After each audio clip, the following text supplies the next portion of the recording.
So, bali, ito na po yung ating update dito po sa ating clubhouse. Kung mahilig po kayong magkape, yan, meron po tayong Kara and Kai. At syempre, meron na rin po tayong display para sa ating Christmas occasions po. And then, syempre, magkakaroon na lang po tayo, malapit na rin po ang ating Alphamart coming soon. So, ito na po ang latest update sa Urban Deca Homes Ortigas.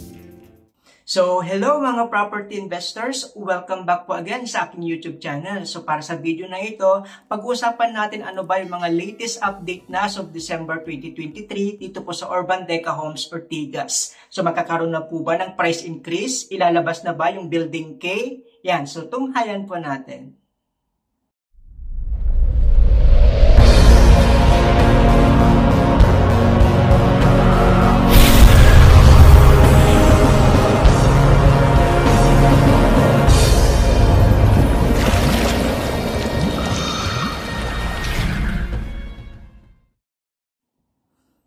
So ayan, welcome again mga property investors. So welcome po sa panibagong video na gagawin po natin dito po sa Urban Deca Homes Ortigas. So welcome mga property investors. Nung nakarang video na pag-usapan natin ano ba yung top 5 reasons bakit ako bibili or mag-i-invest dito po sa Urban Deca Homes Ortigas. So panoorin nyo na lang po yan. Ilalagay ko po siya sa my description box below. Okay po? Ayan, so napag-usapan natin dyan. Okay po? So, pag-usapan natin ano ba yung mga latest update na as of December 2023 dito po sa Urban Deca Homes Ortigas. So, meron bang price increase? Yan, nilalabas na ba yung Building K? Yan po yung pag-usapan po natin ngayon. Kung gusto nyong malaman kung magkano yung magiging monthly po ninyo, yan, gumawa na po tayo ng mga different computations po no, sa lahat ng mga units po natin. Gumawa tayo ng computation sa Pag-ibig, bank, at saka in-house financing. So, and ilalagay ko na lang din po sa may description box below. At syempre, gumawa na rin tayo magkano ba yung salary or income requirement ko kung kukuha ko ng mga units po diyan. So, ilalagay ko na po lahat po yan sa ating description box below. So, panuorin po nyo yan kung gusto nyo pong mag-invest dito po sa Urban Deca Homes Ortigas. Okay po? Yan. So, napakamura lang po. Meron po tayong promo ngayon na 10,000 lamang po. Pwede na po tayo makapag-move in dito po sa Urban Deca Homes Ortigas. Ito po ay applicable sa ating mga ready for occupancy. At syempre, ito ay kung applicable sa mga Pag-ibig members. So, kung Pag-ibig members po kayo, kuha na po kayo ng mga units at pwede nyo pong paupahan sa halagang 10,000 lang. At pwede na po kayong makapag-move in. Ang ating locations po, malapit lang po tayo sa may MRT Line 4 station po. Ang ating MRT 4 ay magsisimula sa Indomingo Station sa Quezon City. Dadaan po sa ating property dito po sa may St. Joseph Station po. And then papunta po doon sa may Taytay Station area po. Sa ating MRT Line 4 ay magsisimula sa Quezon City. Din dadaanan po niya ang Pasig. And then sa ating pong Cainta, and then papunta po ng Taytay. So second quarter ng 2024, start na yung constructions. Matatapos po siya ng 2027 at hopefully 2028 ay magiging operational na po. So very accessible na po yung ating property at tataas na po yung value. Again, ito po yung ating location site. Walking distance lang po tayo sa SM City East Ortigas. So isang ride lang po tayo papuntang Ayala, Makati, papuntang Eastwood, Cubao, yan Gilmore, Green Hills, papunta po ng Mandaluyong at Quiapo, at syempre yung mga part po ng Rizal katulad ng Cainta, yan Binangonan, Taytay, Antipolo, Teresa, Morong. So napaka-accessible po ng ating locations po. Okay po, so ito yung ating site ng ating Urban Deca Homes Ortigas Residences. Okay po, yung building IJ, yan yung ongoing constructions na po. At yan po yung itatayo po yung ating Deca Mall sa may harapan. Okay po, along Ortigas Avenue Extension Road lang po tayo. At syempre, malapit na malapit po tayo sa may mga KFC, may meron tayong mga Mercury Drugstore. At syempre, malapit na malapit po tayo sa may Super 8 Grocery at McDonald's. So pag diniretso nyo na po yan, papunta na po yan ng Cainta area. And then, syempre, malapit lang po tayo. Walking distance lang po tayo, no? Dito po sa may SM City East Ortigas. At katapat po niyan, dyan po yung ating St. Joseph Station na MRT Line 4. And then, yung ginagawang building, kung makita nyo po yan, yan po yung National University, no? Na once naging operational, yan sa 2024 matatapos yan. So, once na naging operational po yan, it's syempre isa sa mga options natin, isa sa mga options ng mga renters ay ang ating property at yan na po yung Urban Deca Homes Ortigas. So, pwede nyo pong paupahan kung kukuha po kayo ng mga properties mag-i-invest po dito sa Urban Deca Homes. So ano na ba yung mga latest update no dito po sa Urban Deca Homes Ortigas as of December 2023? So magkakaroon ba ng price increase? Ilalabas na ba yung Building K na availability? Okay po, so yan po yung mga pag-usapan po natin para sa video po na ito. So ito na po yung latest update. Yan, ginagawa na po yung Building I. Yan po yung Building I po natin. Katabi po niya yung Building J. So, yan po yung ongoing constructions na po tayo sa December 2023. Then, katabi po nila yung Building K, na almost na matatapos na rin, and then yung Building L. Yan, yung MNOPQR. Yan po yung ating mga ready for occupancy na nakapromo tayo na 10,000 lang ay pwede na po tayo makapag-move in. So, green na po yung ating area po. Yan yung amenity area po natin. So, napakaganda po magpalamig po dito sa may labas po ng ating properties. So, ganyan po yung Building I. And then, yan po yung Building J na ongoing construction. So, then, yan po yung ating Building K na malapit na rin pong matapos. Katabi po niya yung Building L. Yan na nag-isag pre-selling natin. Yan po yung M na ready for occupancy. And then N, O yung OP, yung blue. And then QR, yung ating mga red ay yellow na mga buildings. And then yan po yung ating lagoon. So ito na po yung latest update po natin as of December 2023. At syempre yan po yung ating playground at yung ating outdoor gym at yan po yung ating clubhouse. Okay po? Yan. So ito po yung ating clubhouse update as of the moment po. Yan. Meron po tayong Kara and Kai. Kung mahilig po kayo sa pagkape, yan. Pwede po kayo manood, magbasa po ng mga libro, yan, pwede po. And then meron tayong Alpha Mart. So, ito po yung ating clubhouse as of December 2023. Okay po? Yan, so ongoing na po yan. Pwede nyo na pupuntahan po yan, yung Kara and Kai.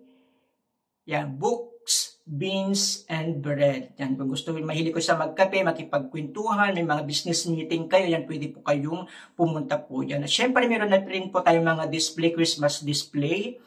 Dahil December nga po ngayon, so yan, meron po tayong Christmas tree sa tapat po ng ating clubhouse. So ang clubhouse natin ay 3 floor po siya. Siyempre, meron tayong Alpha Mart na opening soon. So hopefully by January, ay operational na po yung ating Alpha Mart. Para hindi na po kayo mahirapan na bumili ng mga groceries, ganun po kung may mga kailangan po kayo.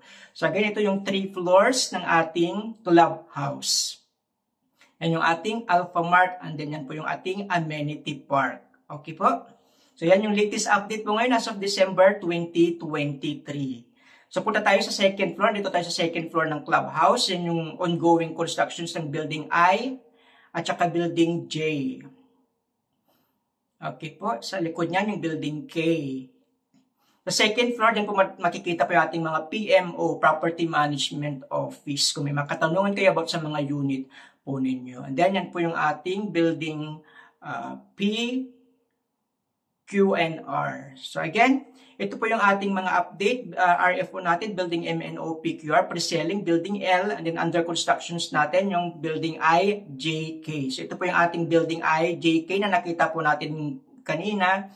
So as of the moment, wala pa naman pong nilalabas ng price list yung Building K. So possible na next year by January, ilalabas na po yung ating price list ng Building K. So antabayanan po yung mga price list. Baka magkaroon din ng price increase na po, isasama na rin sa pag-open ng ating price list pag nagkaroon ng price increase next year. So wala pa namang advice kung magkakaroon tayo ng price increase next year. So possible po na magkaroon kasi matagal na po nagkaroon ng price increase. If I'm not mistaken, last June pa ata yung last na price increase. And then yan po yung ating Building L. Nag-iisang pre-selling po natin. No? So as of the moment, yan baka pwedeng pag nilabas nila yung panibagong price increase, yan possible na gagawin po yan na 6 months to pay or 3 months to pay. Kasi as of the moment, payable pa siya in 12 months. So yan, pwede pong mabago po yan sa susunod na mga buwan po. Pwedeng paiksi na rin po yung down payment. Then ito po yung ating mga ready for occupancy. Nakapromo ngayon na 10,000 lamang po. At pwede na po tayo makapag-move in. So yan, MNOPQR. Yan yung mga ready for occupancy po natin na pwede po nating tirhan na po. Okay? So yan na po yung mga latest update as of December 2023 dito sa Urban Deca Homes Ortigas. Okay po? Yan. So ito po yung ating Building I. Nag-iisang pre-selling po natin. No? So yan po yung ating Building L. Nag-iisang pre-selling po natin. And then yan po yung ating Building P, Q, and R. So again, ito po yung ating mga update. As of the moment, yan baka pwedeng pag nilabas nila yung panibagong price increase, yan possible na gagawin po yan na 6 months to pay or 3 months to pay. Kasi as of the moment, payable pa siya in 12 months. So yan, pwede pong mabago po yan sa susunod na mga buwan po. Pwedeng paiksi na rin po yung down payment. Then ito po yung ating mga ready for occupancy. Nakapromo ngayon na 10,000 lamang po. At pwede na po tayo makapag-move in. So yan, MNOPQR. Yan yung mga ready for occupancy po natin na pwede po nating tirhan na po. Okay? So yan na po yung mga latest update as of December 2023 dito sa Urban Deca Homes Ortigas. Okay po? Yan. So, ito po, magkakaroon din po tayo ng Deca Mall. Yan, yung mga MNOPQR. Yan po yung ating mga ready for occupancy. So, yan po yung ating Deca Mall. Itatayo sooner po. Yan. So, IJK, LMNOPQR. Yan yung mga latest update. Again, yan po yung ating latest update po. So, ito yung building K po natin. Yan. So, possible na ilabas na po siya next year. So, kung i-ready nyo na po lahat ng mga documents po ninyo para makuha nyo po yung mga magagandang units. Yan, katabi po niya yung isa nating pre-selling, yung building L. Yan, color green po yung building din ng building L. So, yan po yung building K. Yan, pwede ko na po kayong mag-reserve. I mean, kung may mga documents na po kayo, kung ano po yung mga units na gusto niyo i-reserve na po natin once na magkaroon na po ng availability. Okay po? Katabi lang po niya yung ating Alpha Mart na ilalabas na po next very soon. Okay po, so yun yung K at L na mga buildings po natin. L yung nag-isang pre-selling, and then yan po yung ating building M na mga pet-friendly na building po. Okay po, so green. LMN ay color green na mga buildings. So ganyan yung K, sa likod na po tayo ng clubhouse. Yan yung L. And then ito po yung M, building M at saka building N. Yan po yung ating mga pet-friendly. So lahat po ng mga floors po dyan, yan yung mga green buildings, ay lahat pwede po ang pets allowed. And then dito po yung ating building O, O tsaka P, yan yung color blue po natin, building O tsaka P, and then QR, yung mga color yellows. So, lahat ng mga second to third floor po niyan ay pwede po ang mga pets. Okay po? So, M and N, yan po yung mga pwede po lahat ng mga pets sa lahat ng floors.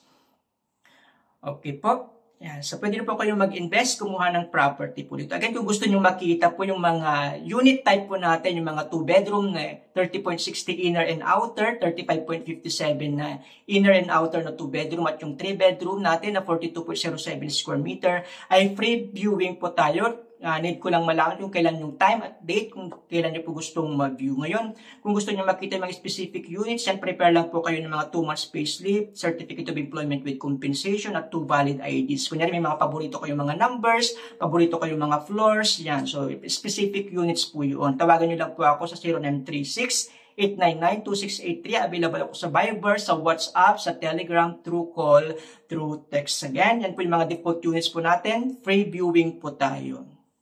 Kung gusto nyong malaman saan ba located yung mga unit ko, yan, gumawa na rin po ako ng video about unit locator po. Yan, no? So, ilalagay ko na lang din po sa may description box below. Gusto nyo ba ng mga facing amenities, facing morning sun, facing south, facing east, yan po. So, gumawa na rin po tayo ng video about po yan.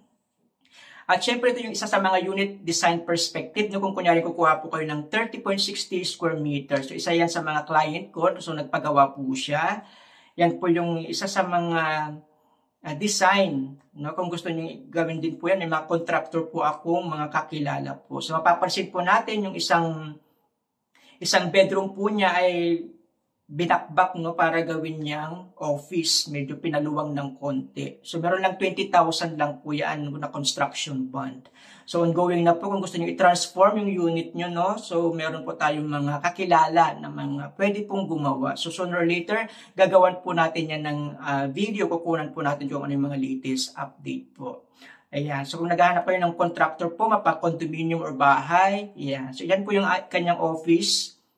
Yan po yung kanyang isang room. So, ginawa niyang office yung isang room. So, depende po yan kung ano po yung gusto nyong setup or kung ano pong gawin niyo po sa unit po ninyo. Again, kung gusto niyo malaman yung mga price list natin, mga availability at saka computations, yan, gumawa na rin po tayo, no, ng mga availability at mga price list. Kung available pa ba yung mga ganitong gusto kong mga unit, available pa ba yung sa building M, N, O, P, Q, R, yan. So, ilalagay ko na lang din po sa may description box below. Bisitahin niyo po yung WordPress site ko po, blog site ko po yan, para makita niyo po yung mga update na mga price list at availability. Okay po? Yan. So, bestcondoinvestment.wordpress.com. Again, start owning your tomorrow today. So, kung meron naman kayo, kumikita naman kayo, stop renting na po at kumuha na lang po kayo ng mga property na pwede nyo pong i-invest. So, 10,000 lang po, pwede na po tayo makapag-move in dito po sa Urban Deca Homes, Ortigas. Okay po, so ito na po yung latest update natin as of December 2023 ongoing ang Building I and J na mga constructions po natin, no? So, Building K, yan. So, wala pa po tayong availability. So, possible na ilabas po next year kasabay ng price increase, possible din po. Then yung L, and then M, N, O, P, Q, R. So, yun na po yung ating mga latest update as of December 2023 po dito po sa Urban Deca Homes Ortigas. So, I strongly suggest na puntahan po natin itong property po, no, para makita po natin yung mga kaganapan, yung mga nangyayaring latest update na. Pwede na po kayong mag-invest. Kumuha na po kayo ng mga property at paupahan nyo po. So, very minimal lang po. Nasa 2.7 million lang po yung pinakamura natin na property. So, again, ito yung ating site development plan as of November. So, ngayon, ongoing construction sa Building I, J, and K. So, bago magkaroon ng price increase, by January, possible na maglabas ng price increase at possible na ilabas na rin yung Building K. Yan. So, tabayanan nyo po yung mga susunod po na videos dito po sa Urban Deca Homes Ortigas. Okay po, so invest now sa halagang 10,000 lang. Pwede na po kayong makapag-move in. Okay po? Yan po yung ating latest update po. Huwag niyo pong kalimutang i-click ang subscribe at ang notification bell para updated po kayo palagi sa lahat ng mga upload ko po. Maraming pong salamat at God bless everyone!